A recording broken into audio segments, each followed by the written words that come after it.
Hi, here I am doing my next live. I'm not very good at these, I'll admit it. I'm not very good in front of a camera, but let's go through these. We have frequently asked questions going on right now.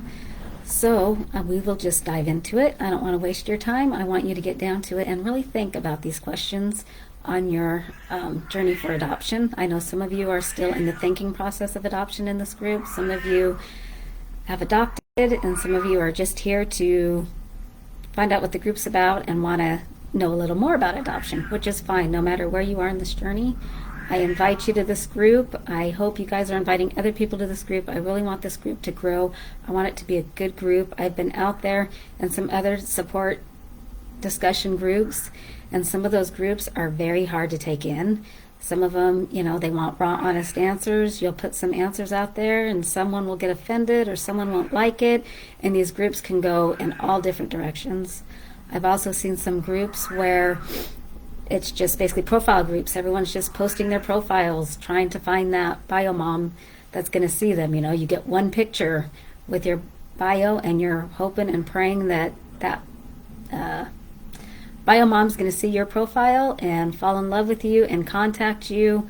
I've seen all sorts of things out there happening. Some of these groups are great, don't get me wrong. They're wonderful, fantastic, but you want to be leery. Some groups are for adoptees only. Not all adoptees have a great experience with adoption. I have been lucky and I have been blessed, and I want to try to make it easy on you guys and to help you guys find that lucky route and succeed in adoption. Some have succeeded, some of them have not succeeded, and some have done, just great. So I want to be here to help you succeed with your adoption and post-adoption as you're raising this child. I think it's very important that we get the resources in line, that we get the training, that you get other adoptive parent point of views on what's happening. There's some very anti-adoption groups out there, so just be wary as you're going through groups to find a good group that's going to suit you, and not to be afraid to leave one group for another group, because like I said, they're all out there, all sizes. You're going to get, raw, honest answers, which are great. That's how we learn. That's how I learn. Sometimes I've said things and people have hashed me for it because I said it in the wrong wording. So I am learning to try to be a little more sensitive on that side as well. So like I said, we're all learning. So let's just do discussions, and hopefully we don't offend each other, and that we keep an open mind, because everybody has different experiences in this, and we just want to be in tune with other people's feelings. So this is all my experience. So this is what I've gone through, and I'm going to be honest about it. Some people think that I had it too easy. I don't know if I had it easy or not. I know I went through my share of problems and with traumas with my children, and I don't want to speak for my children. They speak for themselves, but I can just, tell you from the mother point of view on how my children were raised and how we got through some of these issues we got through. So let's jump into it now. Do you wonder what you will say to your child when you bring your child home? So that's a big question. There's a lot of those questions going on in groups and stuff. As your child grows, we can't really tell you what questions exactly they're going to ask you. The only thing I can tell you is when they ask you a question, answer it honestly. Don't overwhelm the child with your answer. Take in the child's age, the development of the child, their mental health state. You want to be open and honest in all communication. I would say not to keep your adoption a secret, because eventually with technology today, Facebook, social media, they're going to find out. They're going to know, if they're adopted. Family is very important. I always say that you can't have too many people loving your child. So I hope this little FAQ session is going to give you just a little bit of insight to even the basic questions asked by your adopted child. So here's some of what I've experienced. When you decide to pursue adoption, the first thing you want to do is look at your partner, spouse, or if you're a single parent, really think about this, or whoever it is that's going to give you that support. You want to look at them in the eyes, and you really want to have this conversation. This is the most important conversation before you start it. So you want to know, what are your boundaries? It's very important that each of you only take on what you can handle. So you need to ask each other, what can we handle? So one question to ask, and this is a very important question, are you open for bio parents to visit? And what would this look like? If you're open for biological parents, that's biological mom or father, sometimes you won't ever know who the father is. Sometimes, mom might want to be anonymous, but do you want them to be in the life of the child with you? Are you open to that? Many people are, many people are not. I'm not saying what's right, what's wrong. I'm just saying that that's a reality to adoption. Some people, with open adoption, it can look any way you want it. There's no set parameters for open adoption. You sit down with your attorney, your agency. I can help you, with some of those questions. Obviously, I'm not the one doing the adoption. You guys are. You have to be the ultimate answer on this. But look at your partner, respect what they have to say, and hopefully they respect what you have to say. You may feel differently on this. You may be on the same page. You may change your mind later on down the road. Open adoption can be once a year visits on birthdays. It can be periodic visits. It can be weekend overnights. It can look however you want it to look. You can also limit it to just letters and photos. You can, just be clear with the bio mom so you have those boundaries right up front and it doesn't progress. I always like to have everything in writing so they know it. It's clear. If they ever have a problem, you have something to go back to so that you're not just making them feel like you're taking my child away, you won't let me do this, you won't let me do that, or vice versa. On foster adopt side, they're feeling very resentful toward bio mom. You really don't want those feelings. So another adoption is obviously closed adoption. Closed adoption is no contact. So you want to find out right off the bat how you and your spouse feel about that before you go any further into the journey. We did both. I did an open adoption with one of my children. It was very easy. It was simple. In that open adoption, we had, if you missed 3 visits in a row, it was null and void. Therefore, 3 visits in a row, it was a lot. Anyway, we ended up having ours null and void for whatever reason.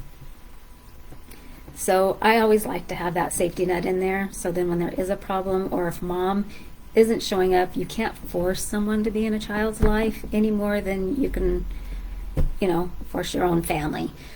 So you have to be able to respect that boundaries, and you have to be able to sit back and not put that on the child. You have to be able to let that child know, yes, they love you in their way. They're just not able to be in your lives at this time.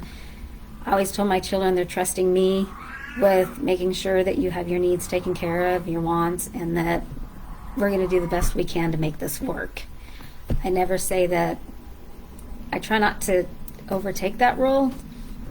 I let the child come to me as they're ready. First meeting with the child, I've had questions about what's it like, for that first meeting. Is it awkward? I'm not going to say it's not awkward because you've never met the child. You've never met a lot of people that come with the child. You might have social worker, agency, bio mom, who's ever coming. This is kind of your first meeting. Everyone's nervous. Keep in mind that they're nervous as well. For our meeting, our first child, we planned a play day in the park. It was, we had her older brother come that was not placed with her, but they still had regular visits with each other because we kept trying to keep the siblings and family piece together as much as we could. So they came out, played at the park. I brought my biological daughter with us. She got in there. They played. They were playing hide and seek. It was more of a play day. The child didn't know that we were going to be adoptive parents. We didn't force ourselves onto her as adoptive parents. We wanted to meet her, kind of get to know her, and just have a fun day at the park. That's what it was for our first meeting. And then things kind of progressed from there. She would come to our house for a couple hours and play with our daughter. And things would just kind of get more and more. And then we'd let, at that time the social worker would talk to her a little bit. We would talk to her. She was very young. And then she eventually transitioned into our home. So it was a little bit of a transition. Not a real long transition, but it did help make that a little bit better because she wasn't just coming into a stranger's home. She kind of knew us. She knew our biological daughter. And so we kind of got a little friendship going. Let's see. How did I get to know my child? So how I got to know my child, it's very important to get to know your child. And like I said, that transition, that's how I got to know my child, was through the transition period. I would ask her questions all the time. We would ask questions, what's your favorite color? What's your favorite food? What's your favorite outfit? What's your favorite cartoon? Just asking, and not just boom, boom, boom, boom down the list. It would be just nonchalantly, oh, wow, I love that color. It's blue. I love it. Blue is my favorite color. And usually they'll pipe up and say, yeah, my favorite color is green or something like that. So you want to be able to do that. The other is you need to be committed to them completely, be ready to set expectations. You want to let them know the rules right off the bat. So as they're coming to play over at your house, you can just start laying down the rules. You want to set your expectations right off the bat. You don't want them to just kind of float into that, where they're kind of like, am I going to be in trouble? Am I not going to be in trouble? You want to just get that stability going from the very beginning. I really feel that's important for them. Create that routine. Find out what sports they like. Obviously, get them into that sport that they like. Keep them in extracurricular activities if they like them. If they don't like extracurricular activities, find them a video game that they like if you're allowing them to do that. But just remember that this is about them, not you. You want them, you are here for that child. That child needs your help, but you also want that child to be able to lean on you. And to do that, you have to build that trust. And you have to remember that the child did not choose to be adopted. So depending on the age of the child, you may have a child that's like, sorry, I have a fly, that might say,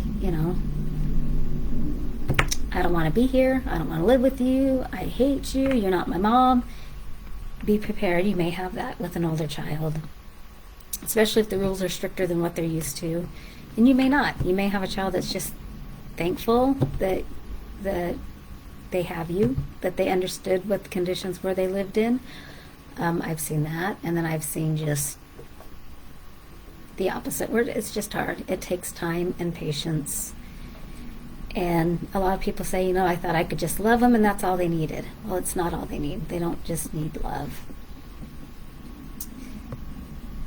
The other questions they're going to ask you is, where am I from? My other biological kid, or adopted kid, his big thing was, he never cared he was adopted. That wasn't the issue. We never kept it a secret from him. He just wanted to know, who did he look like? His was a closed adoption. He'd never seen any biological family. There was no biological family that we ever found. I did decide to get on, social media is a great thing. I found some pictures. I printed them out. I gave him a picture of a grandma. He took that picture. It showed him what he looked just like her. That's all he wanted to know. He didn't want to know anymore else. I've asked him, do you want to see a picture of your mom? He says, no, I'm good. This is all I want. And that was all it was. And it took probably, a while of him just wanting to know, just wanting to see who he took after. So if you have that ability, maybe, even if it's a closed adoption, ask bio mom for not baby pictures, but for pictures, or baby pictures if you have an older kid. I've done that with my older child.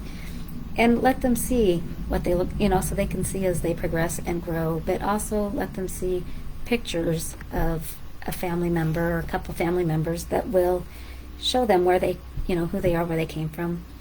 DNA tests now are great. My kids love the DNA testing. It will tell them, scientifically, where they're from, their ethnic and their race and all that stuff. So that's good too. The other thing I always get, why did I get put up for adoption? That's a hard one, because really, I don't know why. I can tell you what the book says, and I can tell you what I think, but deep down, it's really the bio moms know why.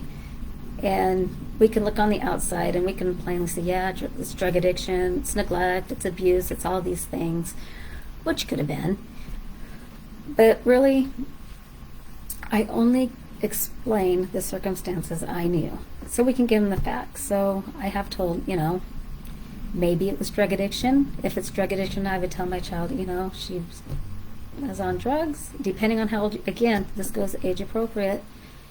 Just explain, when they were really young, I would just tell them that they couldn't take care of you, they loved you, and they loved you so much they needed someone that could take care of you. That's the answers I always gave my parents, and that's my heartfelt answers, because I really feel when a bio mom terminates their rights, that's got to be the hardest thing you do ever. And you have to have sympathy and compassion and love for that mom that can decide that. Sometimes they're decided for them, but you still got to have that compassion for them, because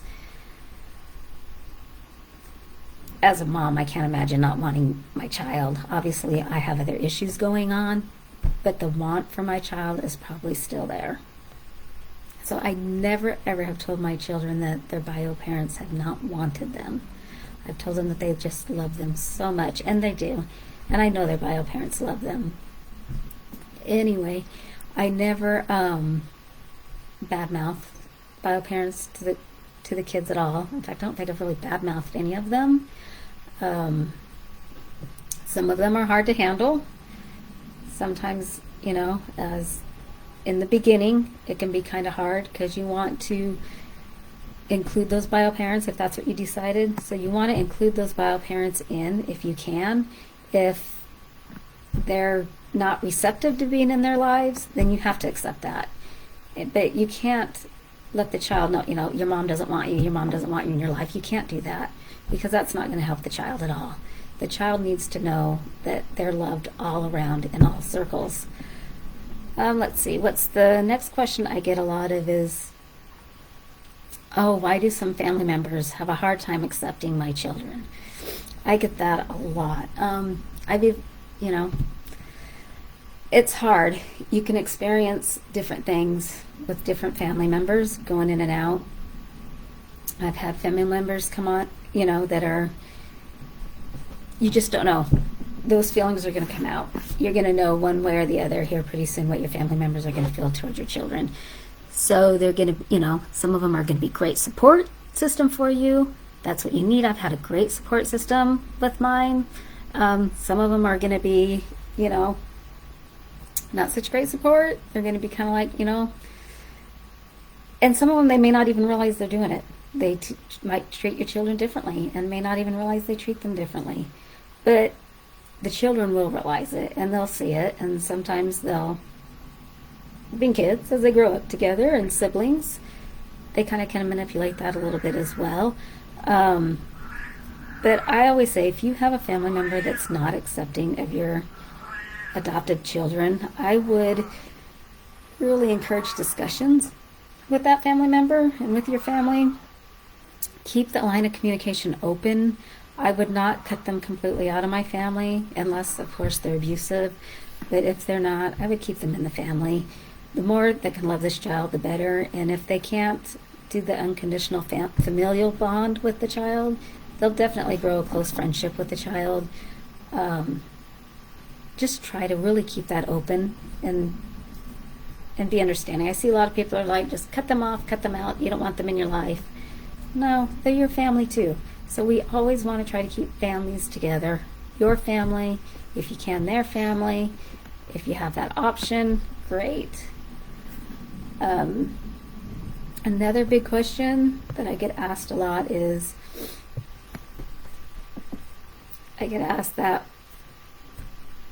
how do you know when you bring a child in, it's going to be safe for your home or your other children? You don't. You pray on it, and you feel what's right in your heart, and you do it. A lot of people don't understand us foster moms or adopted moms. We're in a whole nother sphere of influence than other people. They just don't have that understanding. So the other question I get is, what trauma will I need to expect and prepare for? Well, this can vary. Obviously, it's hard to generalize trauma that your child's going to come with. Some of your children, my experience, my children have had trauma. I've dealt with it as it comes up. I don't expect trauma to come up. I wait for it to come up. So it manifests itself in very different ways. It can be behavioral, it can be sadness, it can be acting out in all different ways. It can be, you know, sometimes I would go in the bathroom and cry because sometimes one of my children could be just so mean to me that it may, you know, it hurt my feelings. I'd call my mom, you know, and she'd say, you know, you just gotta have tougher shoulders. These kids have been through things, and some of them may never remember what they've been through. You have to remember, these kids are young, and many people blast me for that, but like I say, I'm speaking from my experience. And going through therapy with my oldest, and she's given me permission to talk about it a little bit. She's told me, you know, she doesn't remember her foster care years, and I'm so thankful for that, because I don't know what happened. She doesn't remember it. She had a therapist that wanted to try to go back there, and she said, no, I don't want to do that. So she was very open and honest about that. But she did have some triggers that would make her feel like this is hard and wouldn't understand where these feelings are coming from. So therapy did help in that. I think the biggest help she had was when, you know, trying to find a good therapist is very hard. You want a trauma, you know, there's adoption trauma therapists out there. I never used one of those. That may have been where I went wrong. You know, as parents, we just do the best we can. I did find a therapist that finally looked at her and said, you are a normal child, and I can give you the coping tools you need to succeed. When he told her that, it changed everything. And I think that's what's important, is our children need to know that it's okay that we feel certain ways we feel, and that there's a way to find our way to cope, find the tools we need, and to be able to move beyond it. Is it going to be easy? Depends on the child. Will they ever be able to fully move beyond it? Depends on the child. That's where you just have to get to know your child and have that patience, mercy, and love for those children, and find out if you're going to be able to get there. The other one is just keep in mind, I don't want to take too much of your time because time is precious. I want to try to keep my videos to a good length, but I just want to just let you know there will be struggles. There's struggles in everything. There's struggles in a happy marriage. There's struggles in a happy family. They're always going to be there.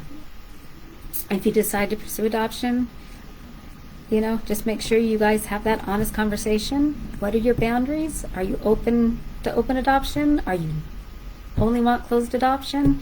Make sure when you go into the agency, you let them know what your boundaries are, what you're looking for, whether it's a foster adopt social worker or a private or internationally adoption. They will help you with that. They will, you know, some of them try to match you. They're trying to match the children with the best family. So we want families that fit the need of the child. Everybody wants a child and would take every child, but you have to remember, sometimes a family is not always the good fit for the child. We have to find that child that fits our family. That will really cause that forever home. And there really is a difference in that. We can talk. I'm going to talk about that in another live coming up soon. But be committed to your child, whether it's a foster child or your adopted child or your biological child. You know, all these things go. Be committed to them. Be willing to ask for help. You have a lot of community resources to help. I can help you find in Washington. That's where I'm at. I can help you find those. If you're a neighbor, someone who has foster cares or adoption, be ready to assist them. You know, babysit for them once in a while. Take them a meal. Do all those nice neighborly things. Just really get to know each other. Ask questions. Do one-on-one time with you. One-on-one time with your partner or spouse or other support person that's in your life to help them out. You know, get in there, find out their likes, dislikes. Remember, it's about them, not you. And participates in trainings. Read books. There's lots of books. I'll be posting books, a different book on here. I'm going to try to do it once a week, once every other week, that you guys can read that will help. Participate in therapy. Don't be afraid of therapy. Good therapists are hard to find. Like I said, it took me a while to find a good one, but once you find a good one, it makes a world of difference. And when I say good one, I'll just give you an example. One of the many therapists that I went through was more concerned because my daughter she's absolutely wonderful. She's grown up. She's grown into a fine young woman. But when she was little, she learned kind of to manipulate some things. And so, and yes, I have her permission to talk about it, or I would not talk about it.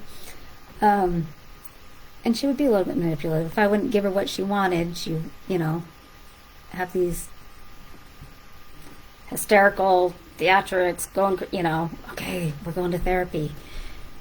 And she'd tell the therapist, and the therapist would call me in the room, and they tell me, just buy her what she wants. And I'm like, no, that's not how it works in my family. I just did something for her. Now she decided she doesn't like it. She wants it changed. I need a therapist that's going to help the problem, not just tell me to go change something because she's not happy with it. So you really have to look at therapists and really know, are they helping or are they making my child feel worse? Because I didn't know there for a long time that one of her therapists was making her kind of feel worse. She was like, am I crazy kind of feeling. And it took that one therapist, when we finally found a good one, to say, no, you're normal. You're not crazy. We're just going to do this, this, and this. And then she was fine. Even though I would tell her she wasn't crazy, she wouldn't listen to me. Had to be a professional. But she's a beautiful young lady. She's going very far in life, and she turned out great. We've had some moments, and we made it through, and you're going to make it through too. Your support system will change, so be prepared for that. Some family and friends may struggle with understanding the child's trauma. The child's going to struggle with understanding the trauma. You're going to struggle. Everybody's going to struggle. So some of them might become overwhelmed. You might come overwhelmed. That's what I'm here for. That's what this group is here for. So really, I want to grow this group so we can share our experiences and be able to be here for each other.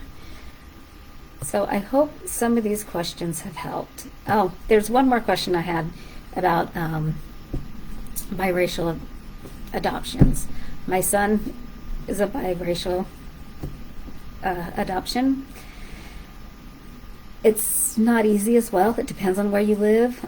Sometimes you can't change where you live, and sometimes these children just don't understand that as well. But you've got to hear them, hear what they're saying. You've got to learn their culture, but you got to know what their culture is. Don't just assume because my child is from this area or looks like they're from this area, they're from this area. So an example of that would be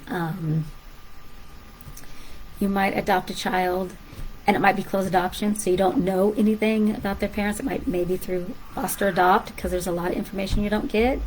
So maybe you get, a biracial child. Maybe it's mixed child. So you don't know the actual origins of where this child is from. Don't assume the origin of this child. Don't assume it's from South America. Don't assume she's from, Mexico. Don't assume she's from El Salvador. Don't assume they're from Africa, because it could be further from the truth. Maybe they're from Puerto Rico. Maybe they're from different areas with different cultures. So if you can find out where their culture is, definitely find their culture. Maybe if it's a different language, teach them that language of that culture as they're growing up. Learn how to do their hair. My son, we had to learn how to braid. My husband did. He tried. He's not very good at it, but he tried, and he's wonderful. My son super appreciated it. We take him to special barbers that know his hair type so that he can get his hair done. They tell him how to wash his hair, use a do-rag, all that kind of stuff. So don't be afraid to go out in the community and find that for them, because they need that. There's a lot of people that don't. Some people say, oh, you're just being too sensitive. Don't ever say that to your child. They're never being too sensitive. They're just trying to learn, and they want you to hear them. So listen to what they have to ask you for. Anyway, that's about all I have for right now. If you have deeper questions or you want me to go deeper, please feel free to ask questions in here. Please watch the replays. I have this on replay for people, so you can watch it in the future as well. And just let me know how you're doing, and express yourself in the group. That's really the best way to go, and share the group with others that you hear that are thinking about being want to think about adoption or foster care or whatnot, and let me know what your questions are. Thanks, and you guys have a great day.